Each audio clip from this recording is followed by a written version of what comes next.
pediatrician A was seeing a 6-year-old child, B, who came to the clinic with their mother. The child's lips were bruised, and there were multiple wounds across the body. The mother claimed that the injuries were caused by the child falling down. Dr. 8 instinctively suspected that the injuries might be the result of abuse by the parents, but there was no clear evidence to prove that the wounds were caused by child abuse.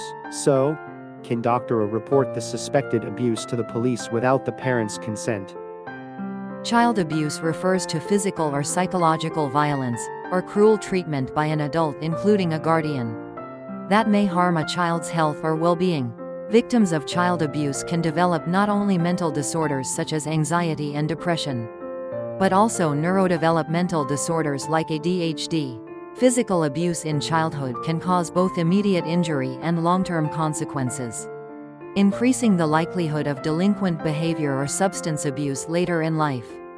Before the year 2000, corporal punishment or child abuse within the family was often viewed as a private matter, and society or the government rarely intervened in Korea. However, during the 2010s, as several cases of parental child abuse were reported in the media, public awareness grew, and the law was amended. Today, even abuse within the family is recognized as a criminal act. Although most cases of child abuse are committed by parents, they can also occur at the hands of relatives or childcare workers. The problem is that when the parents themselves are the abusers, it is unrealistic to expect them to voluntarily report their own actions. In such situations, the people who can identify and report potential abuse are those who regularly observe children, such as doctors or daycare teachers. So, when a doctor suspects parental child abuse, should they report it to the police without obtaining the parents' consent? In theory, a doctor is in a unique position to directly examine the child's body and can help protect the child's safety by recognizing signs of abuse early. In reality, however, it's not that simple. The devil is in the details. First, even if a doctor notices bruises on a child's body, if the parents strongly insist that the injuries were accidental, it's very difficult to report the case to the police based solely on suspicion. This is especially true when the parent denies any violence, and the injuries could plausibly be caused by a fall or collision. Even after filing a report, the doctor may face strong protest, threats, or indirect retaliation from the family, particularly for private practitioners who might fear damage to their reputation or clinic business. There have been real cases in which doctors who reported suspected abuse had their identities revealed, resulting in verbal harassment and psychological distress from the child's family. Second, if the doctor files a report, but it later turns out that the child's injuries were caused by something other than abuse, the doctor may be accused of wrongfully defaming or humiliating the parents. In such cases, the doctor could face criticism, complaints, or even lawsuits. Third, maintaining patient confidentiality is one of a doctor's most important duties. A doctor must not disclose personal information learned through medical treatment to others. Therefore, reporting a child's case to the police without the consent of the child or legal guardian could be seen as violating the doctor's duty of confidentiality.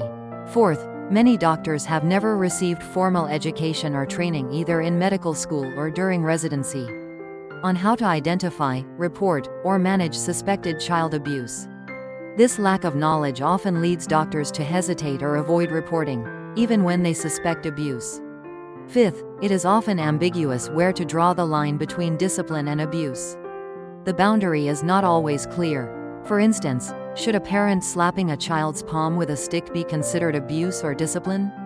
Under current law, professionals who work with children such as teachers, social workers, and doctors are required to report to local authorities or law enforcement if they suspect child abuse or neglect during the course of their duties. Failure to report can result in an administrative fine.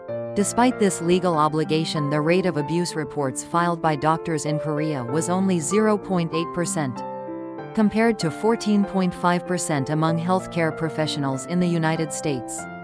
Child abuse within the family not only causes physical harm but also inflicts psychological trauma, damages self-esteem, and teaches violent behavior. Because of this, an increasing number of countries are legally banning both child abuse and corporal punishment. For example, in Finland, corporal punishment of children is completely prohibited.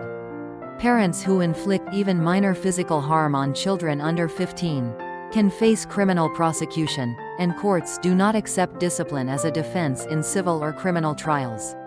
There is another point to consider. Suppose a doctor learns during treatment that a husband has physically abused his wife. In that case, is the doctor also legally required to report the husband to the police? Currently, there are no legal provisions requiring doctors to report abuse involving adult victims. Nor are there penalties for failing to do so. The reason for distinguishing between children and adults is that adults are generally capable of assessing the risks and benefits of reporting abuse themselves, while children lack the ability to protect or advocate for their own safety. What do you think about doctors reporting child abuse without patients' consent?